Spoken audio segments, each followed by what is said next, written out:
We all remember recess growing up in school. Recess was a time of day where you could have all the conversations that you could not have in class. Recess is where the real conversations are had, and real conversations are what we're gonna have.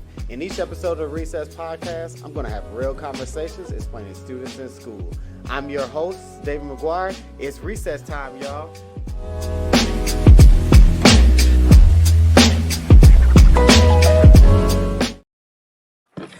What's up, good people? It's your host, David McGuire. I'm back with another episode. This is the Recess Podcast, Season 6, Episode 3. I'm excited about this episode. Also, this is total episode number 97, so we are getting closer and closer to our countdown of 100.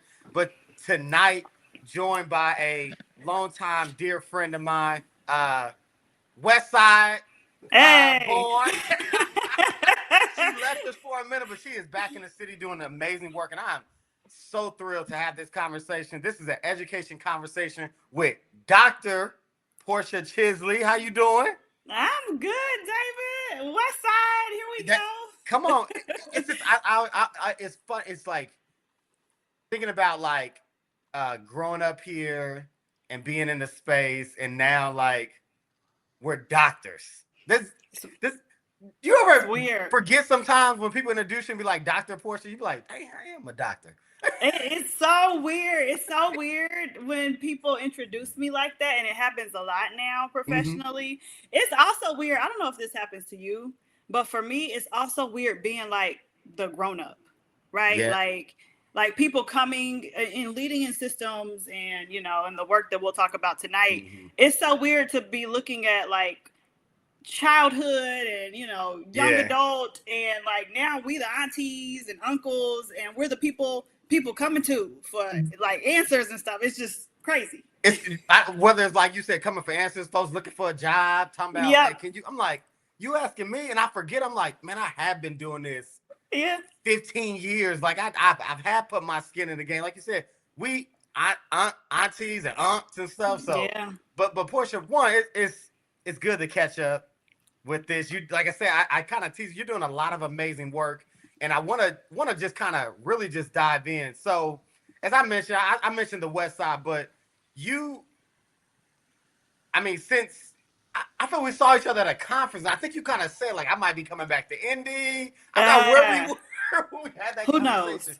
But now you're here. So just if you could, who is not only Dr. Porsche Chisley, but who is Porsche Chisley? The educator, the woman, the mother, the wife, all that, you know, just share a little bit about, you know, who you are.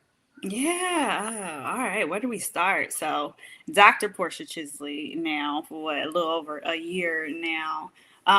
Indianapolis born and raised. So grew up on, you know, I was actually pretty transient as a child, David. So I spent time on the east side. At one point I was at Warren. I graduated from Ben Davis High School.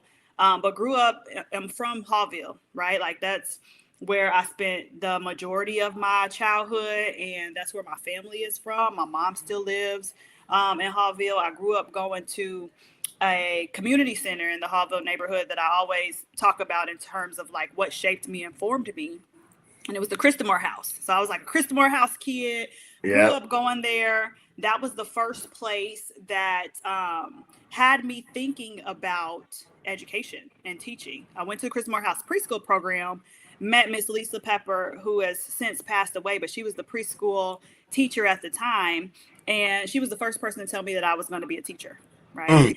And so, you know, so Indianapolis born and raised, grew up on the West Side, ended up leaving Indianapolis, honestly, David, because I felt like I had to get out and see something different.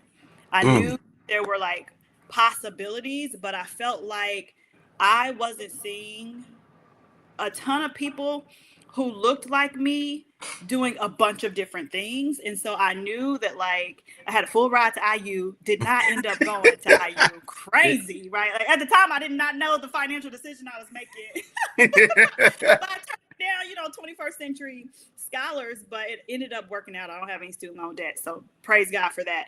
But ended up going to The Ohio State University, graduated, joined Teach for America. That took me to St. Louis. So I taught in St. Louis ended up meeting my husband at Ohio State. And so we went to St. Louis together, ended up deciding that we were going to go back to Columbus. And that's where I thought we were going to like raise our kids and be until COVID, and had an opportunity to come back to Indianapolis randomly and decided like, why not? So back home, it has been an absolute blessing and pleasure being here. So currently the work that I get to do here in Indianapolis is I lead a consulting firm. So I'm the CEO of Chisley Consulting Group. I am now the executive director of Melanated Leaders. So super excited about taking that on. But outside of work, I'm a wife and mommy. You know, I spend a lot of time outside of work also on some boards here in the city, volunteering. And then in my free time, I love to travel. I also love all things home improvement. So I'm usually trying to convince Alex to work on some sort of home project. There you go. I love it. Yeah. I know what our city is better that you are back. And so definitely glad that you're back. And you mentioned Melanated Leaders, right? Yeah. So when you think about stepping now into that role, considering not just your experiences, but kind of the mission and vision, and you believe in that, but what mostly excites you about now taking those reins and now leading it into the future? Yeah, that's a really great question. It was not something that I had even thought about, honestly. And to be completely frank and honest, David, originally when Dr. Patrick Jones and I started having that conversation, I was thinking of all the other people that could do it. Like, I was not really considering myself for the role. Part of that reason was because I have so much respect for Dr. Patrick Jones that I knew I couldn't be him. Right. And so I was kind of like, Patrick is such an intellectual, and, you know, not that I'm not also an intellectual, but when you talk to Patrick, he has a book for literally everything under the sun. He's somebody that I go to when I'm looking for some leadership support and I need some help, right? Like, I need help around strategy. And so thinking that I would come into a role that he is passing on was just like, that was too big of shoes to fill. But what ended up getting me to the yes in that role was I do have a leadership story to tell. I certainly have leadership experience. I actually started volunteering at the age of 5. I don't know if we ever talked about David, but I started volunteering at the Christmas House at the age of 5. And soon after that, that just was sort of the launch of my leadership journey and story. Was volunteering in a preschool classroom when I was in kindergarten, launched a camp in my aunt's house in the Hallville neighborhood. Literally went door to door getting kids to sort of to sign up for that camp. That camp went on for a couple years. So before I was even a teenager, I had already been volunteering in community centers. I had already sort of had my first entrepreneurial experience launching a camp. And from there, my career just sort of took off after doing Teach for America and teaching, went into some administrative positions with academic coaching, and really got into systems level leadership at a very young age. So by the time I was in my 20s, I was like a vice president of school improvement and had already had experience leading at the systems level, which was crazy. And so it just kind of catapulted me into a level of leadership and having to figure things out fast and hard. And so now that I have that behind me, now that I've done sort of work in leadership, in the leadership space with my doctoral degree, I feel compelled to kind of figure out, like, how can I be an asset and support for other people leading in Indianapolis and beyond. Yeah, I love what you said about, you know, you saying, while you will lead different, you know, than Dr. Jones, but you have a leadership story to tell. And I think your experiences and things that you've accomplished, right? Because, you know, we those that don't know, like, Melanated Leaders, I always say it's one of those affinity spaces, right, in our city that makes it unapologetic for Black and brown leaders in education to, like, thrive. And so anytime somebody who's leading that work, whether it's when it was Dr. Jones or now you, that we see somebody who has a leadership story and has these experiences, it gives us all who's a part of that space, like, this unapologetic, like, yeah, I can go do that. So to your point, it is exciting. And I hope that not just through this episode, but through your work and kind of with our next question, that folks can see that. But before we kind of pivot, one more thing about Melanated Leaders. When you think about maybe the next 12 to 18 months, because, you know, this work, it's a lot that that has to go on, and there's a lot of different things and moving parts. But 18 months from now, right? Yeah. In your reign, when you think about, okay, I've been doing this now for 18 months, what type of things would you consider, okay, this was a successful, kind of first year and a half for me in this role? Yeah. Oh, I love that. So one of the things I'm super excited about already was we got some funding. So we got $150,000 worth of funding from IAA QLI, and which came from long-term, came from the Lilly Foundation and support of the African American Quality of Life Initiative. And so one of the ways in which we are intending on using that money is supporting the leadership development, advancement, and capacity of Black and Brown leaders, not only in education, but in education adjacent nonprofit spaces. And so I am super excited about that. I'm super excited about the opportunity to sort of codify some of Melanated's programming to be able to scale it. And I think what success looks like for me right now, if I could say in a 12 to 18 month period, I want to have quantifiable data in terms of people who've gone through our programming can say, like, you know what, I got a promotion. I feel more prepared to lead in this space than I was before, right? I want to have quantifiable data. I want to have qualitative data. So what was so important about the programming for you? Are you thinking differently? Can you show up in spaces differently, more prepared? Are you able to ask better questions? Are you fighting with some of those mind traps that we often get ourselves into, or the stories that we tell ourselves? And so I'm really excited about the opportunity to scale some of the work that Melanated has started, codify it, make it available to certainly educators, but people who are leading work for kids, even outside of education. And eventually, I want Melanated to be looked at as the leadership development, leadership capacity building, leadership advancement space, not only in Indy, but all over.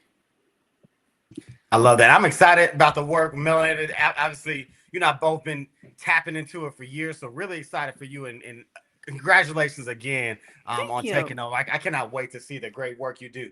So you were kind of getting into a story, and I was like, oh, I was just itching to get the rest of it. When you were telling the story about growing up and the camp, and knocking on doors, what I was saying was like, okay, first, that was her first introduction to community building, right? Mm-hmm. Recruit people.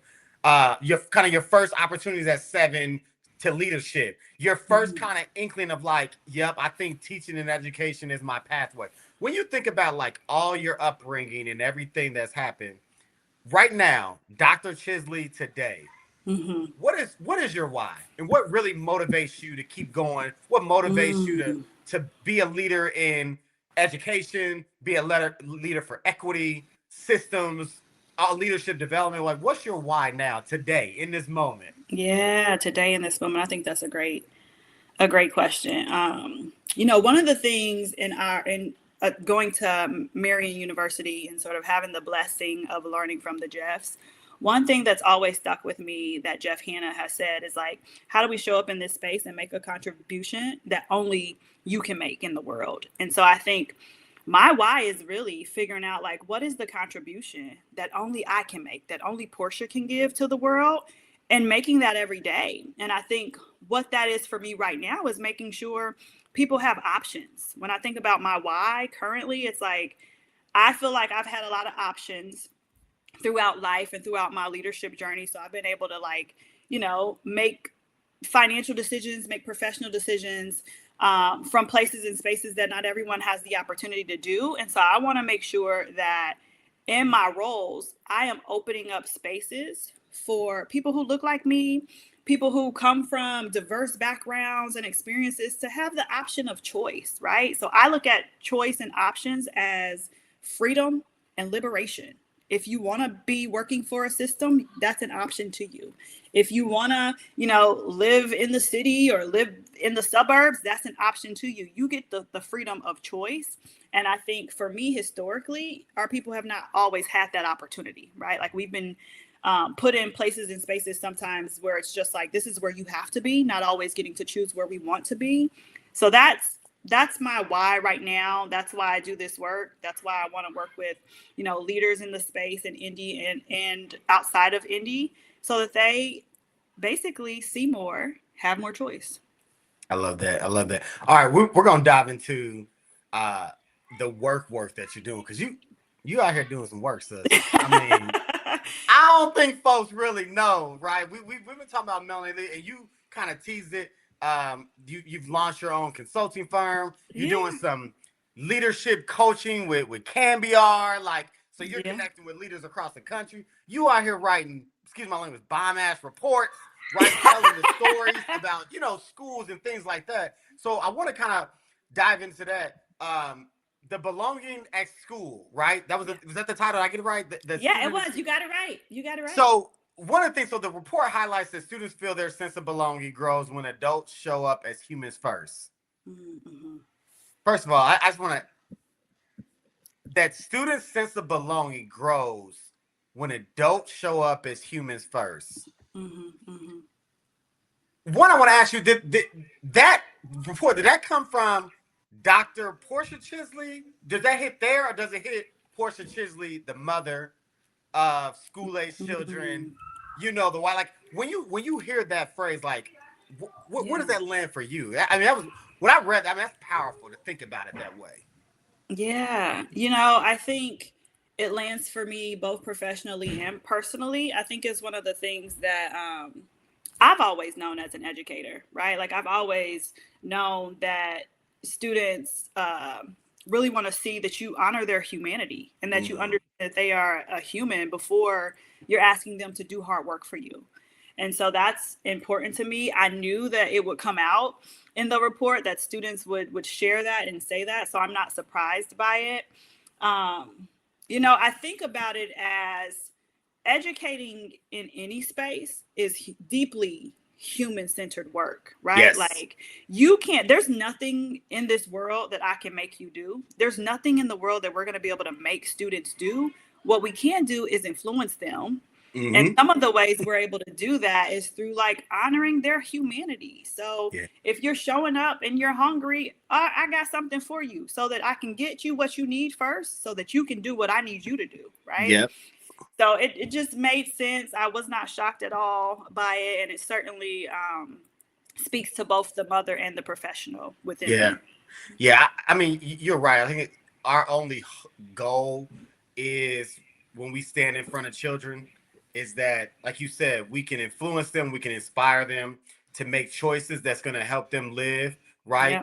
Yep. A quality life. And I always tell you, my personal mission, part of it is helping students live the life they desire and deserve, right? This aspect of, how do we get them to say, what do you desire your life to be like?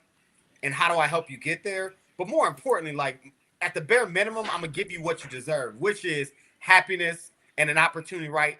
Whether it's financially, critically thinking, to make logical decisions that you feel are best for you. And that's our only hope. And so when kids graduate high school, it's like, yes, I want you to graduate, but I also want you to leave school ready to live a life on your own that's self-sufficient. And that's your happy, right? I think that's a big one for me. Another part, one of the themes was, like, disrespect needs rules, right? And so it said students want clear behavior expectations and consistency. So in your opinion, like, from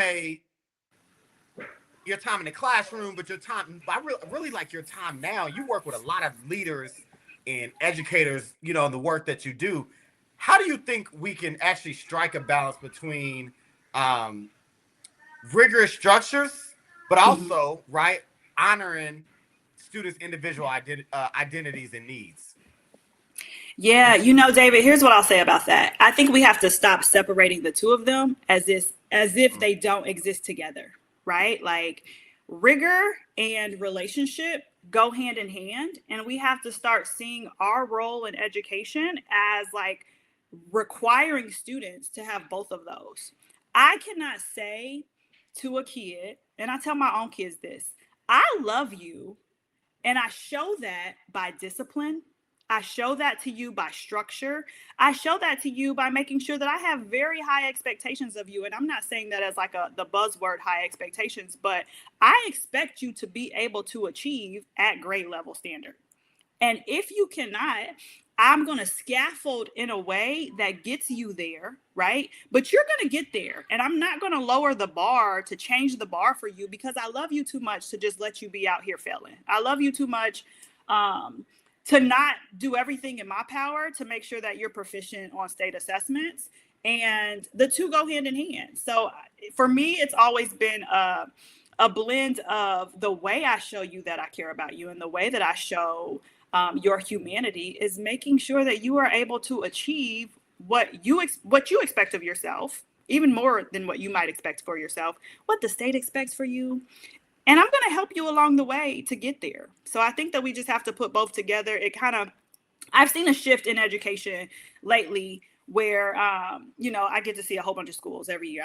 I'm in hundreds of classrooms doing site visits and classroom observations each year. And I've seen a shift in some spaces from sort of rigorous on grade level instruction to, oh, well, we got to make sure he has, his snacks and that he gets to take a nap. You can do both.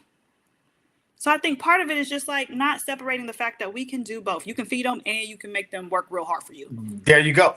Yep. Rigor and relationships go hand in hand. You're right. Yep. I think far too often we do one or the other. And I would say after COVID pushed a lot of us to just only relationships, and and essentially lowered the standards for a lot of kids. And like you said, like, I don't know if that's true relationship building. I also don't know if that's real love, right? Love is holding kids to high expectations, right? Yep. Like you said, getting them the snack or whatever they need, but also saying you're going to get this work done at the same time. So I'm going to remove whatever barrier it is, right? You tired, you got 5 minutes, take a little cat nap, and I need you to get back to work, right? Yep. You hungry? Let me get out these snacks. But at the end of the day, you're going to do this work, and I love that. Another one of the themes, which support the whole me.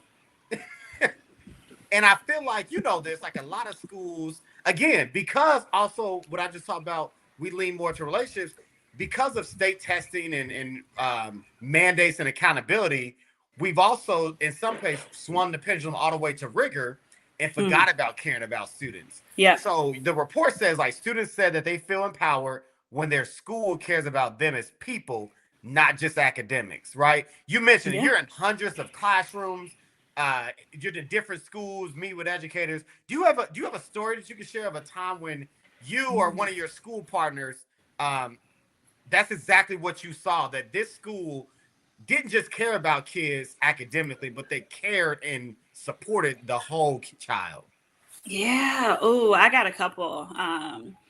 So the first one that I'll give is just a real easy example was, I'm a KIPster. So I taught at KIP in Columbus, Ohio. And one of the things that I had the opportunity to do while I was there with students was take a private jet to the University of Dubuque, Iowa, to show mostly these, young Black kids the possibilities of what was available to them in college and beyond.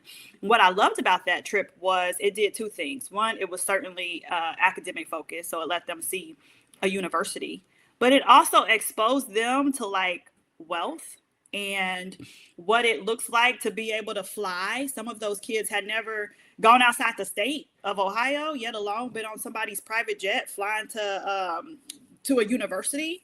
And so I think that was an example of like, how do you blend the two together in a way that makes sense for kids? It makes sense for the human experience. So I think that was a memory that they'll always have with them. So I thought that was really cool. And then I think another one's super personal to me, but after sort of leaving the classroom space in the school specific space, one of my students that I had developed a really great relationship with kind of became like my little sister, my little daughter almost, and so we still keep up with each other. We have a great relationship. She's going to be here with me for Thanksgiving. I'm flying her into Indy so we can hang out, live with me at one point, and so I think part of the relationship piece is where she is now. So she is finishing up college, about to go out here in the world and be a real life like adult, part of that, keeping in touch with her. I know for sure she would have examples of like our relationship and our bond and the expectations that I had of her probably helped her overcome some of the challenges that she was having growing up, in an inner city. So I love that. And the report said it, like when we educate and support and care for the whole child, that is the secret sauce. When we ever say they're looking for a silver bullet, right? It's that when you can tap in to all aspects of the child. And like you said, you form these relationships, and when we talk about you form a relationship with a child, you can get them to do anything, right? When a kid knows that you believe in them, they know that you care deeply about them. You could tell them to do 25 jumping jacks before bed will make them smarter, and they will do them jumping jacks. They're gonna do it single night because you, who the person who's always been there for them and they know cares for them, told them to do that. All right, before I let you go, we got to jump into the consultancy. We got to tap into it. So because this is personal for me, and I'm gonna say this here on a Recess podcast. I don't think I really shared this openly with too many people. In all the things that I tap in and do, I operate transparently in a space that's safe, right? I've always said, like, this podcast, I've been doing it now. Like, you heard it 97 episodes in. Yeah. Right? But I've always just played it safe. I've never wanted to just, like, really push it out there because of this fear of, like, damn, what happens if this works? What I admire about you, Porsche, is this. You took a leap, started your own company, right? And you know all that comes with that, right? You got to get contracts, and you got a husband, you got kids, you got all these things. And you said, I'm going to bet on myself. And I think that's powerful because there's a lot of us sitting on brilliant ideas the same way you were, but you took the leap of faith. So before you get into the consulting and the work that you do, can you just share a tidbit on what was your nudge? Because a lot of us are sitting on the edge of that nudge and we're not jumping, but you took that leap of faith. We need some inspiration. Maybe it's just me. I don't know. Y'all that listen, it might just be me, but somebody's going to listen and say, like, yeah, like, I heard the work she was doing. It sounded, obviously she was making good money. It was very comfortable, but she said, no, there's more out there and there's more that I want to do. So what was your push? What was the nudge to get you to jump? Yeah. Okay. So my push, one, I had been sitting on it for a while. I had felt like God had been telling me he had given me a very specific year and date for when I was supposed to start the transition. And it was just like, what? Like, I'm doing well where I'm at. Like, I had just got a promotion, climbing, sort of I wouldn't say corporate ladder, but climbing the nonprofit ladder in a very new organization. Like, I'm good, right? And so first it was just hearing the nudge initially with like, there's just more for you. I remember one day being in my office and, looking out my window, there was a homeless man in the alley by where my office was. And I remember very specifically feeling this or like hearing these words in my head that were basically saying, the things that you need to accomplish, you're not going to be able to do sitting in this corner office. Ooh. And it was like very clear to me in that moment that like, there is so much work to do. I'm not going to be able to do all the things in this lifetime that I want to do. Right. So this idea that we have more time is like not true. That's a fantasy. We live in our minds about this idea that like tomorrow is coming. Tomorrow's not promised to anybody. And one of the things that I've been trying to be more and more committed to is like constantly working towards doing the thing now. So whatever it is that's on your heart to do, this idea that you have more time to do it is like, who says you have more time? If your life were to end anytime soon, would you be okay with the contribution you were able to make in the world? Like, I don't know. And so I'm in a space now where it's just like, I'm just going to do the things. And Lord, whatever you put in my heart to do, I'm going to try to do and just try to follow after that. I saw a quote that said, leap and the net will appear. And that's exactly what's been happening for me, right? Like I took the leap and I'll be honest, it didn't feel like a crazy leap. I had a pretty solid group of supporters and work that I was doing. And honestly, like all of my previous employers are now clients. So that's like a piece of advice. Keep those relationships, right? Do good work where you're at. Keep those relationships. All my previous employers are now my clients. So that's just been a piece of support that's been great as I've taken the leap, but really leap and the net will appear. Now be strategic about it. Come on now. It will appear. Come on now, right? So, you jump in the pool, you don't know how deep it is, but just make sure you know what's at the bottom of it for sure. Yeah, be strategic. Man, listen, thank you for that, because I think, like you said, I think the piece really a piece I want to stand maybe for like younger folks is like you said, like do good work where you are. Yeah. Right. I always had this saying, like I was at a school district and I wasn't necessarily where I wanted to be. But I said, you know what? I'm a shine where my feet are. Right. Yeah. So wherever I'm at, I'm gonna just shine there. And I've always held on to that. So real quick, the consulting, how do folks find you? Just get all that stuff. Before we do our kind of final thoughts and round, I want to know, like, people are hearing this, they want to tap in because you took that leap. And so folks will be like, I want to talk to Dr. Chisley about what she did. Talk about the work you're doing and where folks can find you. Yeah. So you can find me on LinkedIn. That's where I do a lot of my sort of like talking about the work right now. LinkedIn is where you can find me. You can also go to www.chisleyconsulting.com. I sort of specialize in all things strategy, systems, and leadership. So most of your work falls into one of those buckets. I help organizations really come up with clearer strategy, aligned systems so that they can really lead more boldly. And so that's the work that I want to do. I think, and I've been successful in that this year alone, I think I've helped organizations secure, even in these crazy times, over $30 million in philanthropy funding or grants to move some strategic initiatives forward for kids. So I'm super excited about that. Happy to be a support to you on your journey, and whether that's in your leadership journey and you even just thinking about what's next. I love that. Now I would do this like lightning round final thoughts, but you answered one of them when I was going to ask, like, what piece of advice would you give to folks looking to branch on their own? And I think I would probably frame it up, probably like you said, right? Leap and the net will appear, but then also like be strategic. So my other one is, and so this is how we'll end it. In one word or one phrase or sentence, how would you describe the future of education that you are fighting for? Yeah, I mean, I think that goes to my why, right? I think I'm fighting for a future where kids have options. They have options to be who they are, be where they want to be, take the professional and personal journeys that they want to take. And, they've got the education, the support systems to be able to do so.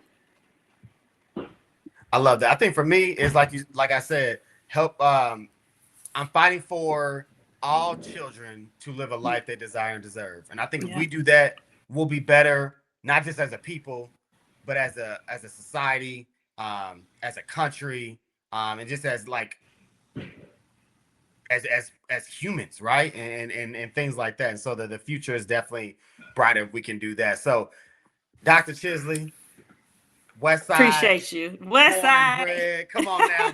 Listen, super excited for the work that you're doing. Inspiring to see you working. I said this. I asked that last question about the consulting because, like I said, maybe it's not consulting, but even like just my podcast, like what you've shown me is like, yeah, leaping the net will appear, and don't be afraid of that success, right? Like, don't be afraid when the blessings become abundance, right? Because the good book said, right, like have faith. Right, and God will open up the heaven, right, and pour out blessings that you can't even receive. And so, like, we just gotta trust in that and just be ready for it. So, thank you for modeling that.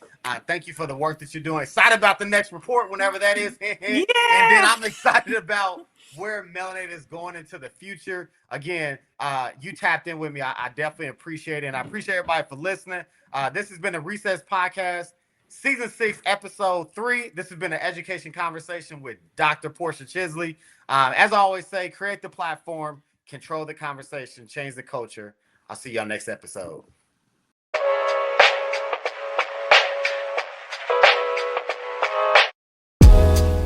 This has been the Recess Podcast, and I'm your host, David McGuire. If you want to interact more with the Recess Podcast, subscribe to our YouTube page at the Recess Podcast. Follow us on Twitter, the Recess Podcast 1, and subscribe and like wherever you get your podcasts.